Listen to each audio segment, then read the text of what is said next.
Hey y'all, it's Scott, the Basic American Dad Abroad. So you're planning a trip to Paris or thinking about it and could use some tips and key info to make it as close to perfect as possible? Well, you've come to the right place. Right now, we're covering a few of the important things that you'll definitely want to have packed, either in your suitcase or in your brain. But this video is just a quick overview, otherwise it will be hours long. And it's part of our series or playlist titled Paris 101, which is a collection of videos to help you have an amazing time. So be sure to roll all the way through the rest as well for additional Paris tips. There are many subjects in the other videos that I simply won't be repeating in this video. Getting to Paris, there are so many variables and dynamics depending on your location and circumstances regarding how you want to get there from your home, so I won't be able to get into all of that. But we do have a detailed video on Paris transportation that includes getting from and back to the airports and train stations, plus around town. So you won't want to miss that, and again, it's in our Paris 101 playlist. Okay, let's get right into it. Number one, money. Not as in how much is your trip going to cost. Those are variables that can also swing very wildly. Rather, I want you to know that credit cards are accepted in most places and scenarios, but not all. And it's much easier to tip in cash, but the credit card procedures are a bit different there, though you can often ask to add that tip. So you want to have some cash, meaning euros, on hand. And if you're ready with that in advance, you can save yourself some time and trouble and probably an unfavorable exchange rate at a Paris ATM. So a few weeks before your trip, just go to your home bank and they can usually get you euros plus at a fair rate. How much? That really depends on your spending habits, but just to give you some ideas, for my daughter and I in April 2023, we brought 200 euros for 5 days in the city, plus 5 days in Disneyland Paris, and we came home with leftovers. And be sure to have a credit card, better yet, two as a spare, that does not charge foreign transaction fees. Number two, cell phones. And this also will depend on your personal situation. So you should check with your carrier to see what options they offer for international packages. But here's what we did on a recent trip to France, in addition to a few days in the UK, and it worked great for us. My daughter and I have iPhones, which we left on airplane mode the entire time, but we had Wi-Fi calling enabled. This allowed us to occasionally make calls when we had Wi-Fi in addition to iMessages. But I took an old iPhone that we had and got a French SIM card for it. Now this card is in the description below, so be sure to check that out. I bought it well in advance, and you can too with the link that I provided below. But you can also buy it there in person. The store is called Orange, and they're all over Paris. I preferred to have it well in advance, so we were all set when we landed.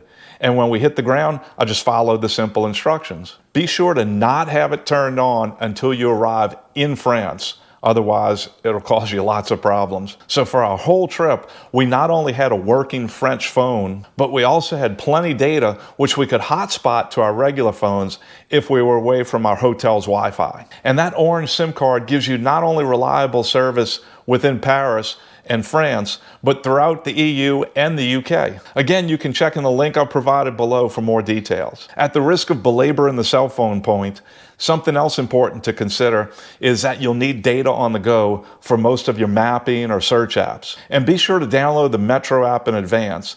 Those maps are stored on your phone and don't require data. Also, if you plan on using a translator on the go that requires data, you'll need that. Although there are some apps that do not, and they're worth downloading. But for Google searches or other functions to navigate, translate, or anything else, it's best to consider all of this ahead of your trip. Number three, power. Speaking of cell phones, you're probably aware that the electrical system in the EU is different than in the US. 220 volts versus 110 here. But no worries, because I've got you covered with a very inexpensive solution also in the links below. This is not a power converter, but the good news is your cell phone automatically converts. You just need the plug. If you have a laptop, it likely converts as well. Ours does, but double check yours. And if these personal electronic devices that automatically convert are all you're going to be carrying, then this is probably all you're going to need. Number four, dining. Many Americans are more apprehensive about dining abroad than they are about the airplane ride that gets them there, and you've probably heard some of the horror stories. But it's really nothing to worry about if you know the basics. The issues are usually simple misunderstandings because of the difference in culture. First, dining in Paris is a very relaxed affair, especially compared to in America. Your Parisian waitstaff is probably not rude, they're simply letting you enjoy your meal and the social experience that comes along with it. So if you need anything, you're going to have to ask. No matter what, just smile and be friendly and know some very basic French that we teach you in these videos and just roll with it. They are paid a living wage, unlike in the US, so tips are not necessary, but 5 to 10% for good service is customary and appreciated. Oh, and check the hours of where you want to go in advance. Plus, you'll face smaller crowds by arriving there early or at the opening. And one final point, be sure to hit the bathroom before you leave the restaurant. Same thing before you leave your hotel. And I'm sure you see where this is going. There just are not many nice options for public restrooms when you're out and about in the city. Now, speaking of restaurants and knowing some basic French words, let's take a break and hear what important ones that Christina will teach us today. Merci, Dad, and bonjour, everyone.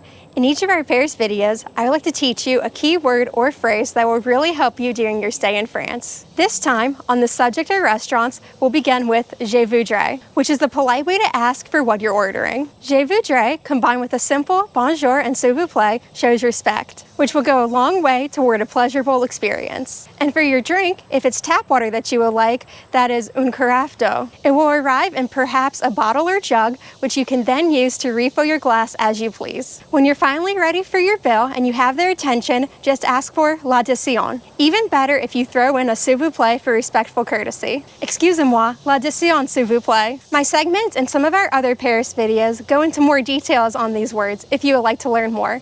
Back to you, Dad. Merci beaucoup, Christina. Number 5, clothes. Unless you're going in the middle of summer or middle of winter, you need to be prepared with transitions. I realize you're trying to keep your luggage to a minimum, and you can buy clothes there. It is Paris after all. It could be cold in the morning and warm in the afternoon and rain in the evening. One day could be quite different than the last. So without too much stress, ballpark the forecast before you leave and be prepared for some slight variations of that. Oh, and comfortable, worn-in shoes are an absolute must. You're going to be doing a lot of walking and stair-stepping. As I learned in the Army as a young man, if your feet ain't happy, the rest of you ain't happy either. Number 6, shopping.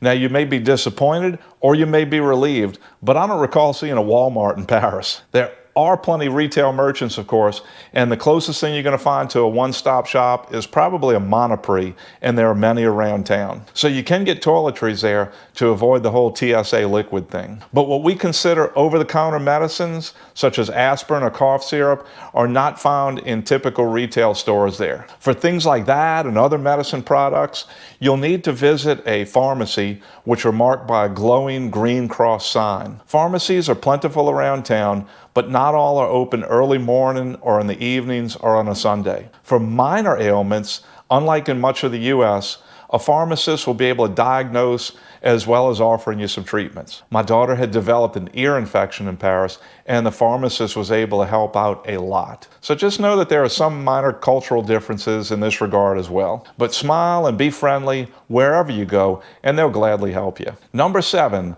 a subject that I regret having to cover, but crime. Being a retired policeman and having worked the big tourist city of New Orleans for a couple of decades, and giving crime prevention guidance to countless tourists during my service, we always take some simple preventative measures in advance of and during a trip like this. Plus, simply avoid putting ourselves in areas or situations of risk. So I wanted to talk with you about that for just a minute. Statistically and practically, Paris is far safer than many tourist cities in America for a variety of reasons, especially when it comes to violent crime versus property crime. Criminals are cowards. They simply don't want to be caught.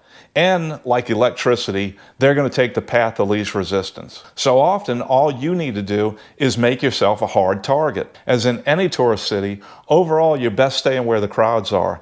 And in Paris, that's most everywhere. But of course, thick crowds anywhere often draw pickpockets. In a link below, you'll find a money belt that I use in Paris and other tourist cities. Because if your pockets are empty, then their hands will be as well. Also, I've got a link for a great one-strap bag with many compartments, which makes it easy to swing around to your front when you're on the metro or other crowded spots. I know you get it, so I won't belabor this point, but just keep your wits at all times. Okay, I suppose that's enough for one sitting, but I want to remind you that Paris is so worth the effort. With a little preparation, your time will be maximized and things will go much smoother for you. Again, this video is purposely not exhaustive, and many additional subjects are covered in our other videos, so I didn't want to bore you with repetition. This is part of an ongoing series of general Paris how-tos from a tourist perspective. So stay tuned for other videos going into more detail of how to prep. All right, do you have any additional important tips that I didn't cover or anything to add to my brief overview here? Please help us and others by telling us all in a comment below. And if you got something out of this, please hit the like button. It helps others find it as well. So thanks for watching, and we'll see you again from Paris real soon.